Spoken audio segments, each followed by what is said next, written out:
Do you feel that the progressive wing was adequately represented at the DNC? No, not at all. I mean, you look at the corporatist wing was well represented, but no, progressives were not well represented. And progressives are the future. They are the future of the party. And as Reverend Jesse Jackson once said, you need two wings to fly. And it seems to me, based on what I saw at that convention, that the corporatists or neoliberal Democrats don't have that message. They need to get a clue about that. It takes two wings to fly, and the progressive movement is a part of the party that has the most energy and synergy. So that was Nina Turner yesterday on CNN with Anderson Cooper. And during their interview, Nina spoke so much truth. I have to play multiple clips in this video to really sift through it all. In that first clip, she makes it very clear that the progressive wing of the Democratic Party, even broadly defined, was not really represented at the Democratic National Convention that we saw earlier this week. That when, even if you look at the New York Times and they had this bubble graph of, here are the party establishment, here are the progressives, they could only really find 4 people that represented the progressive wing, and some of my viewers might even debate whether Warren belongs in the progressive wing. Certainly broadly defined, she does, but at the end of the day, it was only Bernie, Warren, AOC, and Ady Barkan, the Medicare for All activist. But there was no Nina Turner, of course, but there wasn't even Ayanna Pressley, Rashida Tlaib, Ilhan Omar, Cori Bush, Jamal Bowman, and I could go on and on and on. No Ro Khanna. Where were these progressive voices that were really fundamentally speaking to the future of the party? She's right. That is the future of the party. She's right that fundamentally, when you look to what young people, the next generation of voters want, it's not Joe Biden, and it's not what Joe Biden believes in. But even more controversially to the message of the DNC, when you poll the general electorate, they don't want what Biden is offering. And Nina explores this in the next clip. That's not fine. And you saw that overwhelmingly compared to, if you just look at the time slot that was given to progressives versus Republicans and neoliberal Democrats, there really is no measure for that. You cannot throw away the base of the party, Anderson, and expect to win. It is very clear that the American people believe what the progressives believe, whether they call it progressivism or not. 69% Medicare for all, overwhelming majority Green New Deal, making sure that we have unions. People are suffering, Anderson. So that was not represented. And they have to make sure that they are lifting up and speaking up to the part of the Democratic Party that has the type of energy and synergy that is going to be necessary to defeat President Trump. And so what Nina's saying there is that the base of the party isn't corporate donors. The base of the party isn't the mythical moderate or the mythical soft Republican. The base of the party is not John Kasich. The base of the party are the 70%, the 69-70% of people that support Medicare for all. The 90% of members of the party, of people who identify as Democrats, that support Medicare for all. It's the people in the country on a majority level that want stronger unions and want a Green New Deal, that want progressive policies, that when all of those Democrats were, yes, going into the primary voting booths and selecting Biden, they were at the same time saying in exit polling, we actually want Bernie's policies. For whatever reason, we think Biden is the guy to beat Trump.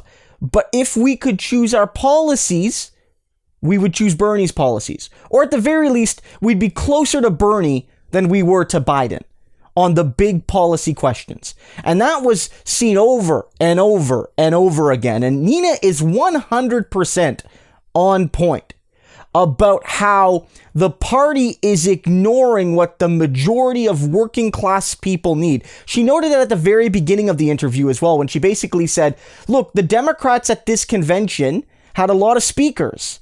But one thing they failed to do sufficiently, if at all, was put forward a simple, direct, concrete vision on how they're going to make lives better for working class people, for poor people, for people just on the edge of the middle class, always at risk of falling out of that class. What are you going to do for those people? For people that are never comfortable. They're not comfortable now during this crisis, but even before then, they never had security and consistent comfort and dignity. What are you going to do for them, Joe Biden and the DNC? And there wasn't nearly enough about that. There wasn't enough.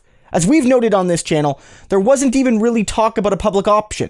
Biden is already moving. We know this. We covered it when his transition team chair has basically been saying that, we don't know if we're going to have enough money to keep our promises. They're already moving away from even their modestly progressive promises. Even Biden's milquetoast progressivism, they're moving away from that. And Nina's right in noting that that's the tone, that's the message, both explicit and implicit, in this convention. But she closes with an absolutely powerful couple minutes that I want to show you right now. And I want to show it to you first because I can't do justice, leading up to it. Wiping people out left and right, whether literally or through their livelihoods. We have an opportunity, if it is taken, to show that the Democratic Party will be the one, not to answer to the corporate interests. There are 12 billionaires, Anderson, in this country who are at $1 trillion. They control $1 trillion worth of wealth. Meanwhile, back on Main Street, people are catching all kinds of hell. So we people who are going to stand up for the poor, the working poor, and a barely middle class in this country, and it's bigger than having BLM blocks behind you or quoting or mentioning Ella Baker's name. It is living up to those high ideas and the principles by which those freedom fighters fought for. This is the time to do that. People need it.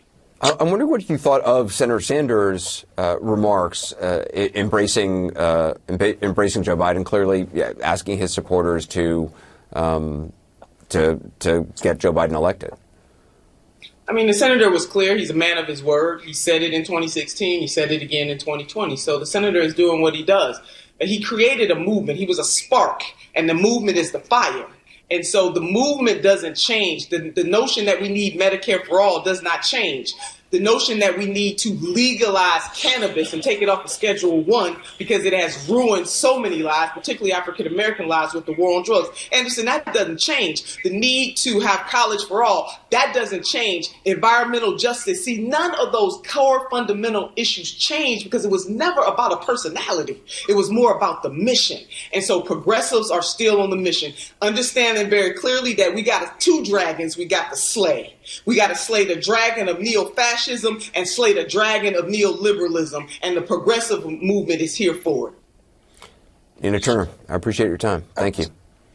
So you can see Anderson Cooper, almost as if, in his headpiece, they're like, get her off the air, get her off the air. She's speaking too much truth. We can't handle the truth overload. Get Nina off the TV. And, to be fair to Anderson Cooper, he had her on, and he often has Cornel West on. So he does, give progressives a voice on his CNN interviews, but it was too much truth for mainstream news. You could clearly tell that. It was too powerful and too direct. Nina makes a great point. The Democratic Party does not need to be the party of corporate interests. 12 billionaires control $1 trillion of wealth in the United States. They do not need a voice. Working class people need a voice. They need the Democratic Party to be what it can be at its very best. And what it can be at its very best is a party that stands up to not only corporate neoliberalism, but far-right ideologies bent on doing awful things to the country. And you don't have to choose. You don't have to look and say, okay, Biden's the only chance we have at stopping extreme right policies. And so we have to go with the neoliberal corporatists that's best friends with the billionaires that control trillions of wealth, while the majority of the people in this country suffer every day. We don't have to make that choice.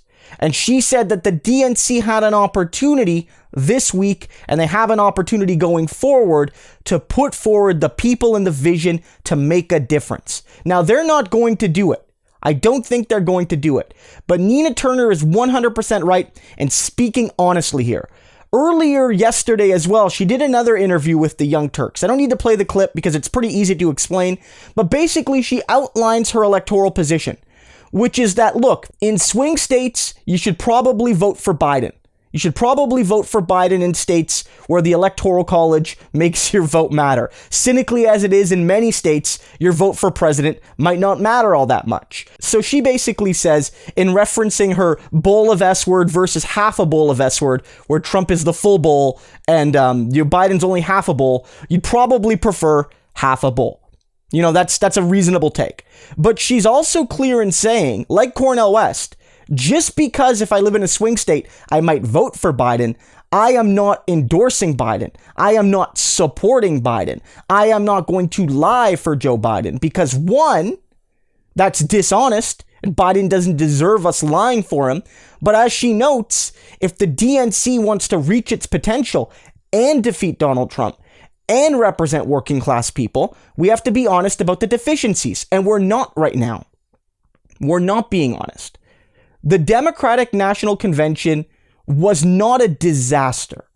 It wasn't a disaster. I don't think they lost anyone with that convention. Biden's speech was what it was. Wasn't bad, wasn't good, sort of in the middle. Maybe given Biden's low expectations, people will see that as good. But the point is that they had an opportunity to really put forward a progressive, future-oriented vision for the party. But AOC got 90 seconds. Bernie and Warren were basically the only speakers you could broadly say were progressives beyond that. Maybe Adi Barkan too. No Ilhan Omar, no young progressive voices from the party. Barely anybody under 50. I think 2 speakers under 50. So even putting aside progressive versus moderate, you're looking at a convention that was super old and that really wasn't speaking to the future of the country. Biden and his team need to do better. Nina Turner, Cornel West, and a few others are some of the rare voices in the media speaking these truths. We need them now more than ever.